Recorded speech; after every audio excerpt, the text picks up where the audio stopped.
안녕하세요. 구명모 법무사입니다. 이번 시간에는 중도금 대출이 있는 상태에서 개인회생을 했을 때 어떤 문제가 발생하게 되고 또 어느 법원에서 허용이 될 수 있는지 설명을 드릴 건데요. 어느 법원에서 허용이 될 수 있는지 설명드린다고 하는 이유는 일부 지방법원에서는 중도금 대출이 있는 상태에서 개인회생을 하게 되면 실질적으로 회생이 부결나는 일이 발생하기 때문입니다.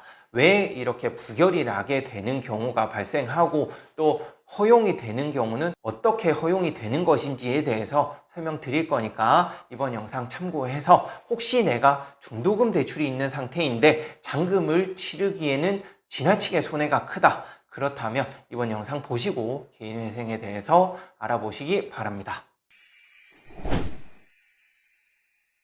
우선 중도금 대출이라 함은 분양 계약을 체결한 경우에 발생하는 채무입니다. 즉 아파트나 상가 또는 지식산업센터 등을 분양을 받고 계약금을 입금을 하죠. 계약금 이후에 중도금을 지급해야 되는데 이 중도금을 대출을 받는 거예요.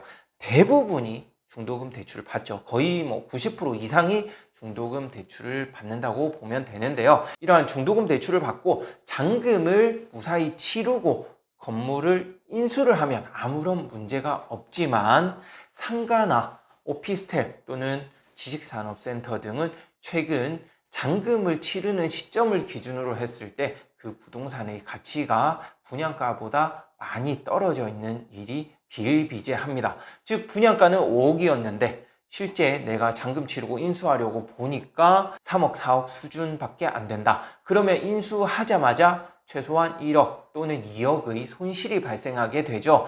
이러한 문제가 발생하니까 인수하는 걸 거부하는 일이 발생하게 됩니다. 이때 문제는 계약금만 지급된 상태라면 계약금만 포기하면 계약 해지가 되는데 중도금까지 일으킨 상태잖아요. 그러면 일방적으로 계약은 해지를 할 수 없게 됩니다.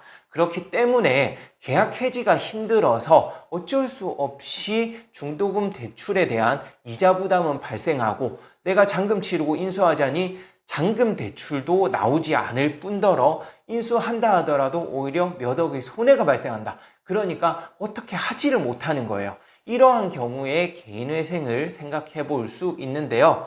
개인회생을 신청하게 되면 무조건 허용되는 것은 아닙니다. 이전 영상에서도 제가 설명을 해놓은 것이 있는데요.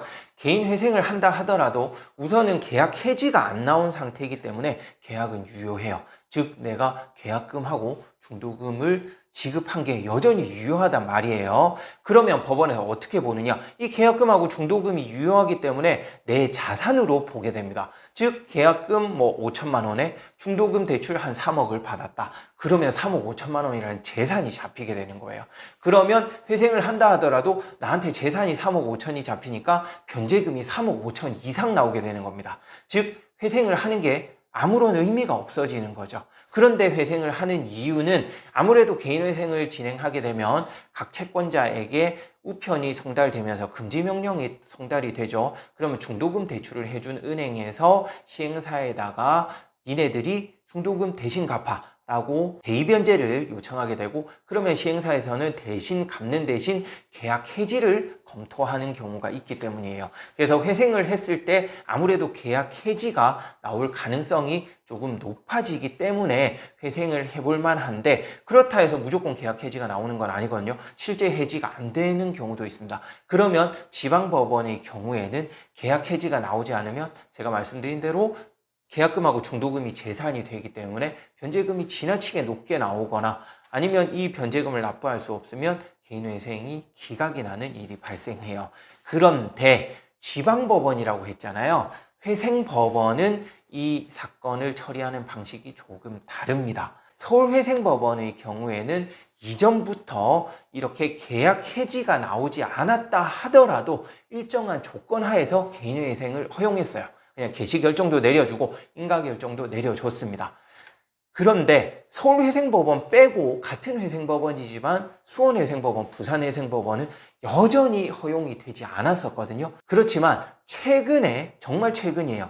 수원회생법원에서도 서울회생법원과 동일하게 사건 처리를 하게 되었습니다. 이걸 왜 제가 아냐면은 저희 고객분 사건이기 때문에 제가 아는 거예요. 제가 이렇게 중도금 대출 사건을 꽤 많이 취급을 했거든요. 지금도 하고 있고 그렇기 때문에 제가 잘 알고 있는데 수원회생법원에서도 최근 들어서 서울회생법원과 마찬가지로 이렇게 계약 해지가 나오지 않은 사건에 대해서도 계약금 및 중도금을 청산가치 재산으로 보지 않고 그대로 개인회생 개시 및 인가결정을 내려주는 것으로 사건 처리 기조가 바뀌었다고 볼 수 있을 것 같아요. 왜냐하면 최근 보정명령으로 그 내용이 나왔었거든요. 그렇기 때문에 지금 확실하게 말씀드릴 수 있는 건 서울회생법원 그리고 수원회생법원은 중도금 대출이 있다 하더라도 개인회생이 허용이 된다. 다만 지방법원이라서 무조건 허용이 안 되는 건 아니고 지방법원의 경우에는 계약 해지가 나와야 무사히 회생을 수행할 수 있다라고 생각하시면 될 것 같습니다. 이와 관련한 개인회생 사건은 사실 상당히 복잡하거든요. 그러니까 영상으로 봤을 때는 간단하게 그냥 가능하구나 정도만 이해하시면 되고요. 구체적으로 어떤 식으로 진행이 되는지는 꼭 저에게 상담을 받아보시고 설명을 듣고 회생을 진행할지 결정하시면 되겠습니다. 네, 이번 시간에는 중도금 대출에 대해서 회생을 하게 되면 어떻게 취급하는지 설명드렸는데요. 영상 보시고 또 궁금한 사항 있으시면 위 번호로 언제든지 전화 주시거나 무료로 상담해 드려요. 또는 카카오톡으로 문의 주시면 되겠습니다. 이상 구명모 법무사였습니다. 감사합니다.